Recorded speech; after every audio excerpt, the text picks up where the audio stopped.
funds, it is quite possible, if an appropriate application is made, that further funding will come forward. Mr. Tony Blair.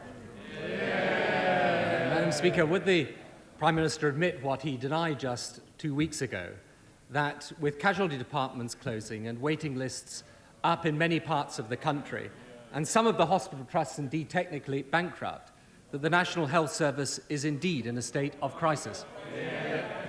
No, I do not accept that, and neither do I accept most of the misleading statistics that the Right Honourable Gentleman and his honourable friends have used in recent weeks.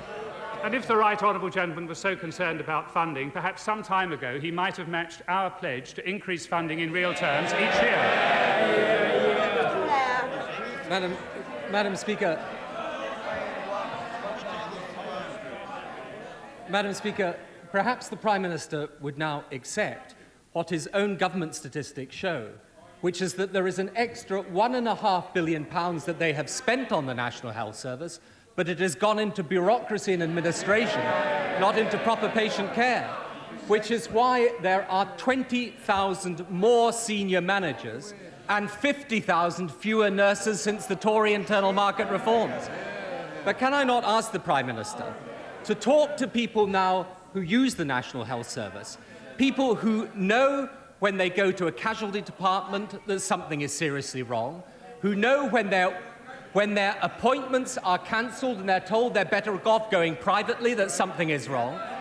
Why doesn't he talk to women who have had children in the National Health Service a few years ago, but have children now and know of the difference in the standard of facilities? Wouldn't it be better if he admitted the existence of this problem and tried to solve it, rather than denying what everyone knows, that something is seriously wrong in the National Health Service?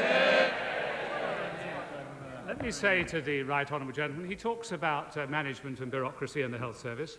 Perhaps he can explain to the country why he opposed the abolition of a whole tier of bureaucracy, the regional health authorities, to save £100 million a year. The Right Honourable Gentleman's party opposed that.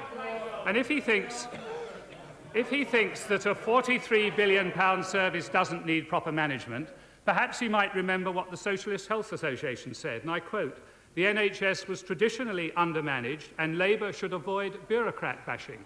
The Right Honourable Gentleman knows that this needs to be properly managed, that it is now being properly managed. As a result of that, the money is being allocated where it should go. He knows waiting lists are falling, that the number of operations being performed is increasing, that a wider range of treatments are being produced, and that the National Health Service is something this country should be proud of, not something to be used as a political football by the Right Honourable Gentleman whenever appropriate. Madam Speaker, I don't think the Prime Minister Order! If any of the whips here have anything to say, let them come on the front bench and say it. Senate Speaker having a word with the whip behind her chair. Blair. Mr. Speaker, I don't think that the Prime Minister understands. This country is very proud of the National Health Service. What it is not proud of is what this government has done to the National Health Service. And isn't the fear that any extra resources that are put forward now is just sticking plaster to see the Tories through to the election? Why won't the Prime Minister admit what this country knows, that there will be a crisis every year in the National Health Service whilst his government remains in office? Well, I seem to recall it was a Labour government that closed hospitals, cut nurses' pay, and genuinely created a crisis in the health service. I think the Right Honourable Gentleman would be well advised to give up these kindergarten sound bites and concentrate on reality. NHS spending will be over £34 billion this year, over £720 for every man, every woman and every child, an increase over and above inflation of about 3/4 since 1979.